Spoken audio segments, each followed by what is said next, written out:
যশোর পৌরসভা, পানি উন্নয়ন বোর্ড এবং আমাদের ছাত্র আন্দোলনের যারা নেতা আছে তাদেরকে সাথে নিয়ে আমরা ভৈরব নদীর দুই পাড়ে সিএস ম্যাপ ধরে যতদূর নদীর সীমানা আছে সেই সীমানাকে কেন্দ্র করে আমরা অবৈধ যে সকল স্থাপনাগুলো গড়ে উঠেছিল সেগুলো আমরা উচ্ছেদ করছি।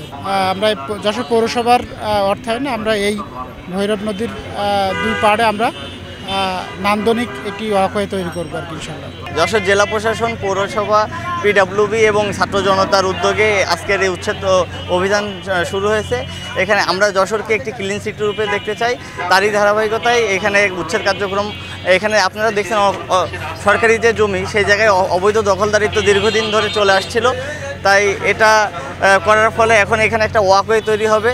আমাদের একটা যে পরিকল্পিত নগর প্ল্যান আমাদের যে আছে সেটা বাস্তবায়ন করার লক্ষ্যে আজকের এই উচ্ছেদ কার্যক্রম এবং সাধারণ জনগণ এখানে সাধুবাদ জানিয়েছে এই কার্যক্রমকে।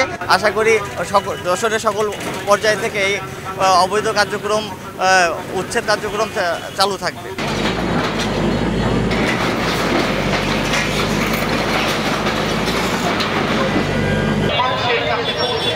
আমরা ইসলামী আন্দোলন বাংলাদেশের